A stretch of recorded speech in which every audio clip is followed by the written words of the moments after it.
My office is in disarray today, so we're doing it like this.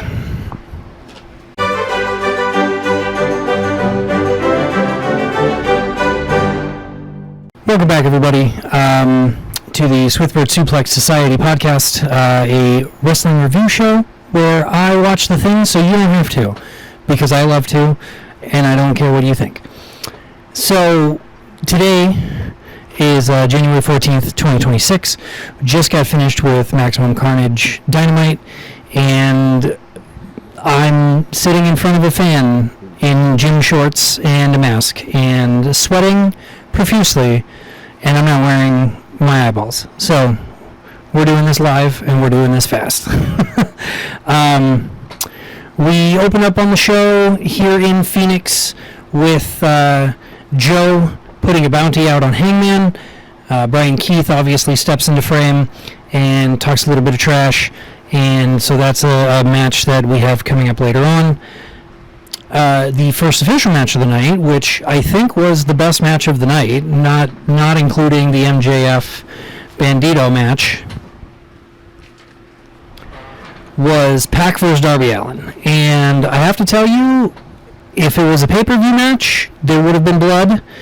But for television, it was perfectly fine, and everything worked out exactly how it should have. Both men slapping each other, flying around, throwing each other, doing all kinds of weird stuff. There was a moment, so Darby came out first, was hanging out in the ring. Pac came through the crowd like, the Death Riders do. And Darby just flew out of the ring and took Pac over the guardrail into the audience, and they fought up and down a couple sections. Darby climbed a wall because the Arizona Financial Center is set up kind of in tiers. Been there many times, saw Primus there, great show. And he climbed up a wall to tier 2 and then did a coffin drop from tier 2 down back to tier 1. And then they took it back to the ring. There was before they got in the ring and before the match actually officially started, Pac grabbed the steel ring steps and moved them into the center of the very large. They gave them a lot of area around the ring this time around, which is fine. I mean, it gave the guys and girls way more room to move around and do stuff and be wild and crazy. And Pac did a belly-to-belly on Darby into the pointed section of this, into the stairs. And I don't know what it is with the Death Riders and Darby and stairs, but hey man, whatever works, that's what happened. Then they finally got back into the ring, and there was the bell. Right off the bat, as soon as the bell rang, Pac covered Darby, got a 2 count, which we all knew was going to happen. Darby was not going to lose the match instantaneously like that, just because he got thrown into some steps. And it just went on from there. Pac seemed to have the upper hand a lot, but when Darby was in charge of stuff, he was in charge, and then Pac would get one good shot in, and things would reverse back to Pac being the one running the show, running the match, being on top. So there was that. There was a coffin pop, which I haven't seen him do in a while, where he got thrown into the ring ropes, he jumped up, planted his feet on the middle rope, and then just coffin dropped straight back from there. So it's a coffin pop. It's not the drop. It's a pop. I will forever and always call it that, and I hope everybody else realizes that as well. Then there was a belly-to-belly from Pac to Darby into the corner, which looked like it was Darby was running, and Pac just kind of picked him up and threw him backwards into the corner, and Darby just bounced around a little bit off the ropes and the turnbuckles, and it was crazy to watch. The stuff that man puts himself through, I'll never understand it, but he gets the job done, and it looks amazing every time, and he should probably be dead, but he's not, and that's why we love him. And that was immediately followed up by an avalanche belly-to-belly off the top rope from Pac to Darby again, and Darby just looked dead behind the eyes. Like he was taking bumps that no human being should take in some of the stuff that he does, but he takes them and he makes it look really good, and I'm sure he's constantly in pain, especially back pain, because all of his stuff comes to just be backdrops and power, getting power bombed and getting thrown this way and that way, and it just, that man's back, he must have the greatest masseuse in the history of masseusing. That's a word, shut up. From there, there was a little bit of a back and forth, and then Pac hit Darby with an awesome bomb from the ring over the top rope onto the entrance ramp, which was level with the ring, but it's the entrance ramp, so it's like 3 times as hard because it has to be solid for the guys to come walking through. There's no give to it, there's no bounce, there's nothing. He gave him an awesome bomb from the ring to the entry ramp, and the ref started the 10 count, and Darby got back in the ring at 9. Like, the ref went 9, and then Darby was on his feet and diving through the ropes and made it, and then he leaned in a seated position up against the ropes and flipped Pac off, and Pac had been sitting in one of the corners across the ring, so that just pissed him off, and he came back and attacked some more. Then Darby got the upper hand. There was several coffin drops in a row, one from the top rope to the outside, and then he put Pac on the apron and did a coffin drop from the top rope to the apron, and it's like, Jesus Christ, stop, you're going to break your back. We love you too much, stop it. Get help. And then they got back into the ring. Darby threw Pac into the corner, started doing like the run and then the backsplash, and then the run and then the backsplash, and the run and backsplash. And that's when Pac grabbed Paul Turner and sandwiched Paul Turner in between himself and Darby Allin during one of the backsplashes. At which point, Darby was like, well, let's just handle business while Paul Turner is down, and went to put him in the Scorpion Deathlock, and Wheeler Yuta came running out with a chair. He drop kicked the chair into Wheeler Yuta's face, and then Wheeler Yuta just disappeared. He rolled out of the ring and disappeared. We didn't see him at all the rest of the next 2.5, 3 minutes of the match. Darby grabbed the chair while Paul Turner was down, wrapped it around Pac's ankle, and then did a coffin drop onto the chair that was wrapped around Pac's ankle. Darby, my man, my guy, my dude, you're gonna crack a vertebra. You can't do a coffin drop from the top rope onto a steel chair that is being held in place around the man's ankle. You're gonna break something, and then you're gonna be wheelchair bound, and we're all gonna be extra fucking sad. Calm down just a little bit. Just bring it in. Just bring it in just a little bit.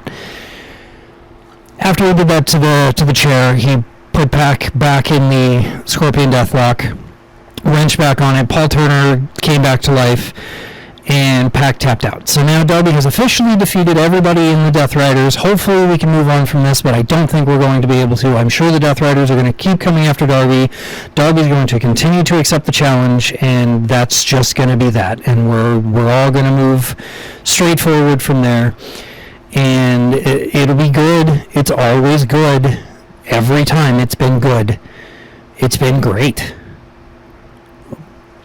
I want Darby to have the AEW title, but I don't want him to take it off MJF. So let's get Darby something in the meantime. Let's put the TNT title on him, or figure out a tag team thing so he can have that, or the Intercontinental title, like International title, whatever they're frickin' calling it. Just give Darby something. He deserves gold. Please let this happen. Tony Khan, I'm praying to the Tony Khan gods that Darby gets a freaking title, and we can hold it for however long. Put gold back on that man's waist. Following Darby and Pac-Man, we had, this is where took on Hangman Page, and it wasn't a squash match. It was probably 10 minutes long. Bill got involved at one point because, of course, he did. Page obviously came out on top because he's Hangman Adam Page. But it was a pretty good match. Bill was trying to do some sneaky shenanigans while Keith had the referee occupied. And then Swerve came out of the audience and wrapped his chain around Bill's neck and choked him out while Hangman got back up into the ring, won the match pretty handily, and then with Keith and Bill running off with their tails between their legs, they both started to cut promos, which, obviously, they're two of the biggest names in the company. They both won at MJF for the title, and then they were they both were able to cut a decent promo. And then Kenny Omega came out, and Kenny Omega was like, listen, I know you guys have your thing going on, totally get it, all respect, I am also coming for the title, and let's all do our thing and try and get it away from MJF. And Hangman was like, hey, I know you're going after it, cool, no shade, may the best man win. And then Swerve gave him a really dirty look, as if he was just like, I can't believe that you're going to also try and get in on this, we've got enough going on without you poking your nose in our business. So there was that.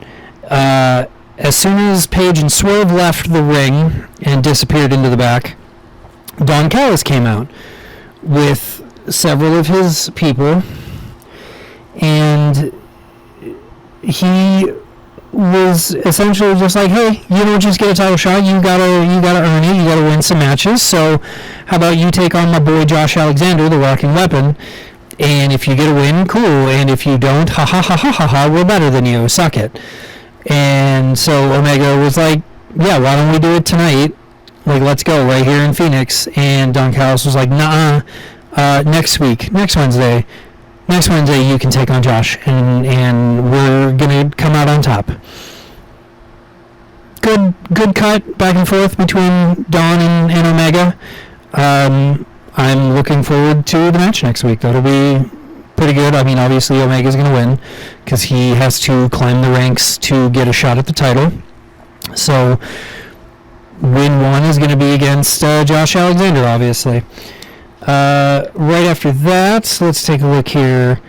We had Brody King was in the back, and he was kind of walking around, and Renee popped up and was like, hey, what's going on with Bandito, whatever. And Brody was like, hey, I'm super excited. He's got this match. It's going to be awesome.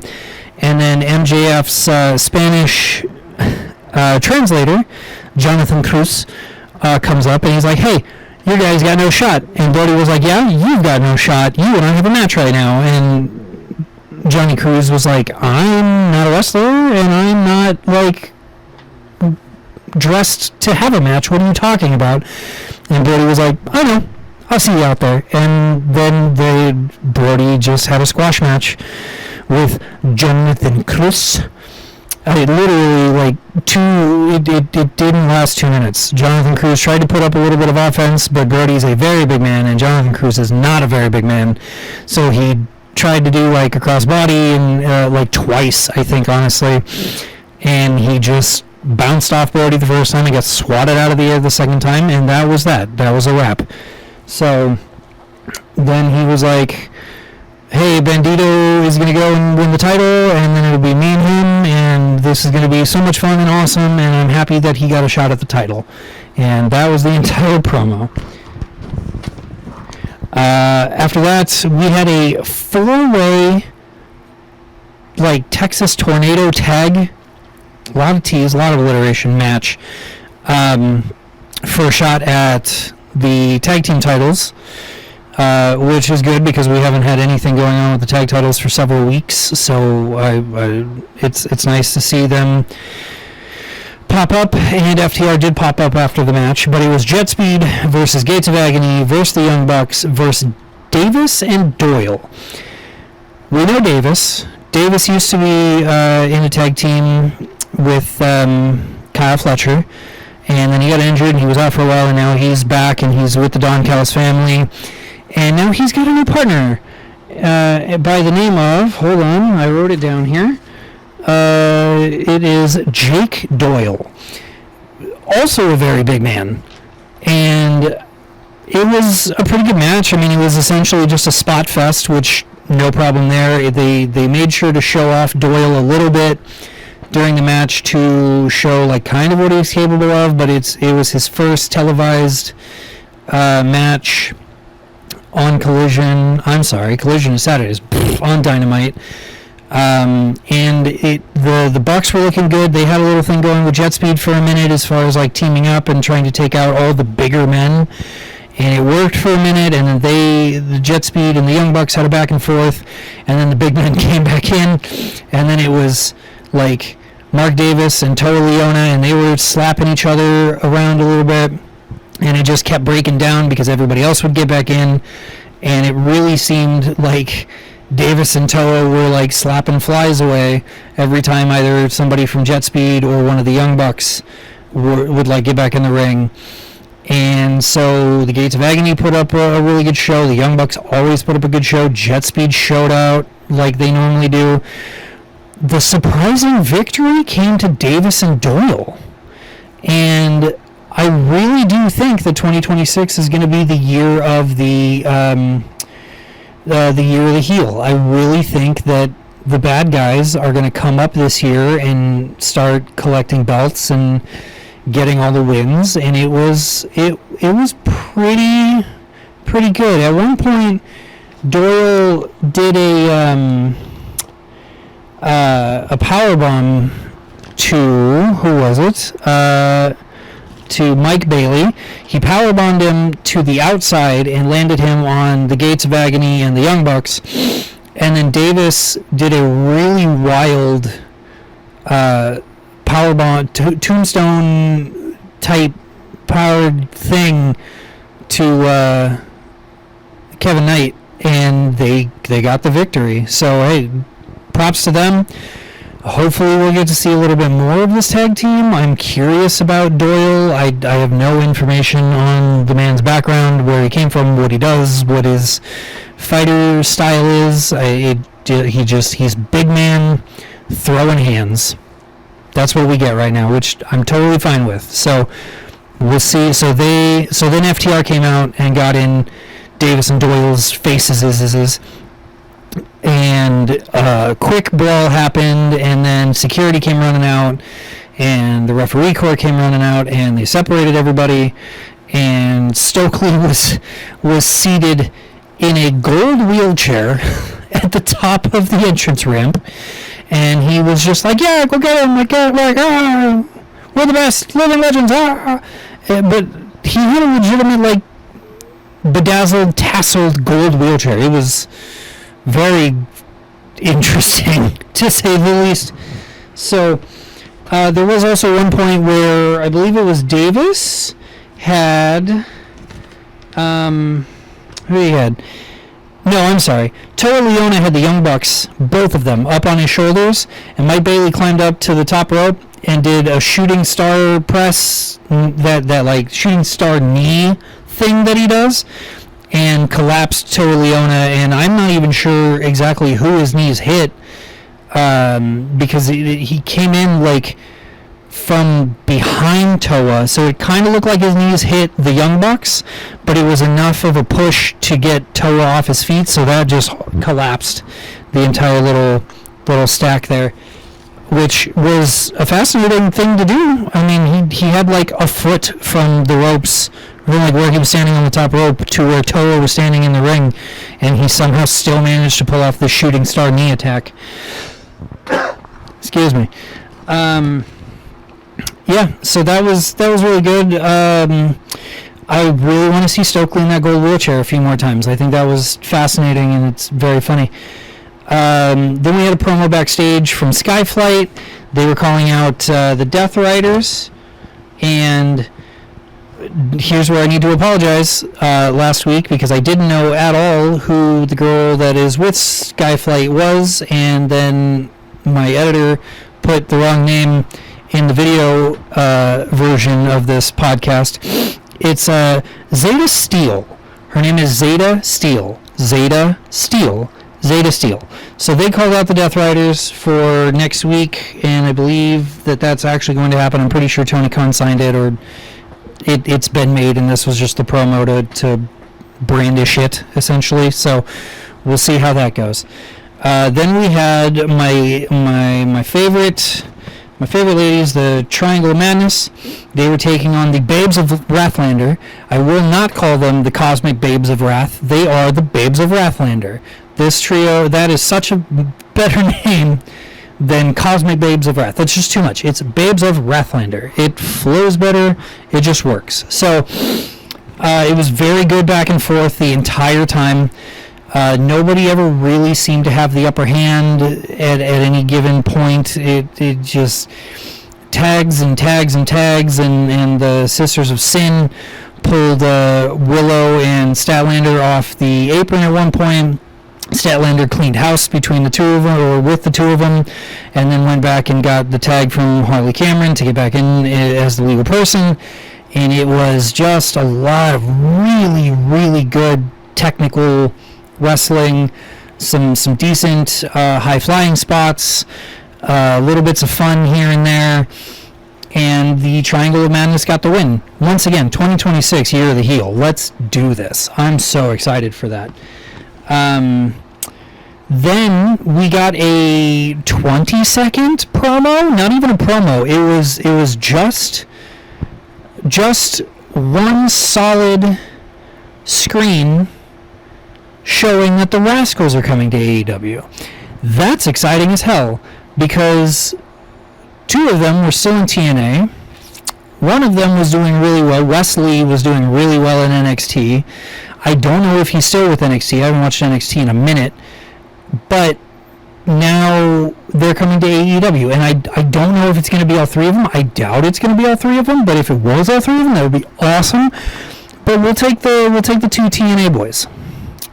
They just work. Everything, it's like a new age version of the Hardys with a little bit more humor injected into it. So, Goofy Wrestling for life. Let's get the Rascals on TV ASAP. Then we came to the main event. Bandito versus MJF. What a show. What a slobber knocker. Two men slapping man meat and doing their own version of high-flying ridiculousness. Bandito was all over the place. He would start to get the upper hand, and then MJF would come in and do his MJF thing and slow the match back down and make sure that things were going in his favor for as long as possible. And it works every time, and I love it. I am a huge fan of everything that's going on with that. Bandito really did put on a show, though, with all he was doing, even while MJF was targeting both of his arms, it seemed like, so that he couldn't pull off any of his 21 plex. Can't do that without arms. You gotta have the arms to be able to pull that move off. And there was one point where MJF slid out of the ring and disappeared over the guardrail, and Bandito was like, yeah, screw that, I'm still gonna get you, and he climbed up to the top, and he jumped from the top rope all the way over the guardrail and hit MJF with like kind of a crossbody. He wasn't 90, he was more like 45, so he could still hit his feet and then kind of roll off of it or whatever. But it was far. It was far. There's nothing more I can say about it. He jumped so far into the crowd area that I was surprised he was able to make that distance, because he didn't use like the middle of the rope. He used the turnbuckle. So he got... That boy's got hops, and he showed it off really well in this match. It was. I wrote down speed versus smarts, because Bandito was, like I said, he was all over the place. He was jumping, he was running, he was sliding, he was doing everything he could to try and get MJF off his game. MJF just continued to slow everything down, play the smart game, slide out of the ring to give himself a breather. interrupt the ref and make it so that he could have a couple seconds to regain his composure. It was good. It was good. I can't see anything. There was a point where they did the old trope where it was roll up after roll up after roll up, and they were just reversing each other, and they rolled around the ring and reversed the pin and got 2 counts about 37 times, just in big old circles. And finally, Bandito did end up getting the 21 plex, but he couldn't bridge because of his arms. So he did a slow crawl, and put one arm over MJF, got 1, 2, and then MJF rolled, turned it into the armbar, the salt of the earth, and got Bandito to almost tap, but that wasn't happening, and Bandito shifted a little bit to try and alleviate the armbar, and when he did, MJF switched from an armbar to the full-on label lock. I don't know if that was him throwing shade at Bryan Danielson because he's on commentary. I don't know if I don't really remember that being like a big thing in his moveset, so it could have just been something that his brain told him to do right then and there. It could have been a subtle jab at like I said, Danielson, because he was sitting right over there at the commentator desk. But MJF got the win with the label lock. He knocked out Bandito. Bandito passed out from the pain, and then he grabbed a microphone, and he did a very short, very pro-Bandito promo, where he was just like, I hate to admit it, but people kept saying that you're going to be an AEW World Champion in the future, and I believe them now.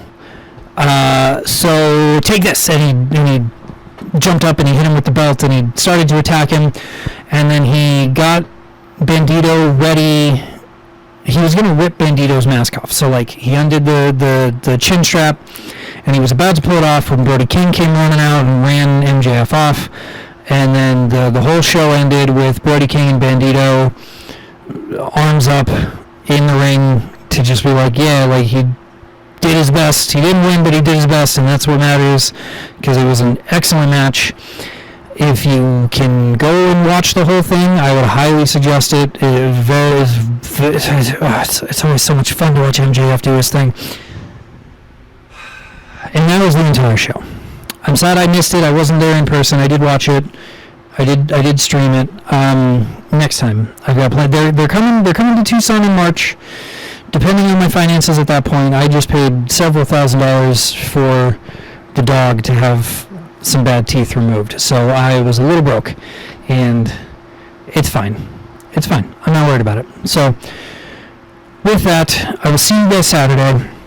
I hope you have a great night. I hope you get some good sleep.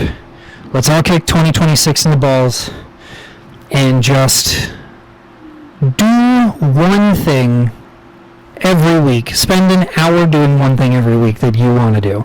This is my hour a week of doing something I want to do. It takes me about half an hour to record, another half an hour to edit, and then we'll go from there. So we'll see you Saturday night. I hope you have a good one. Peace.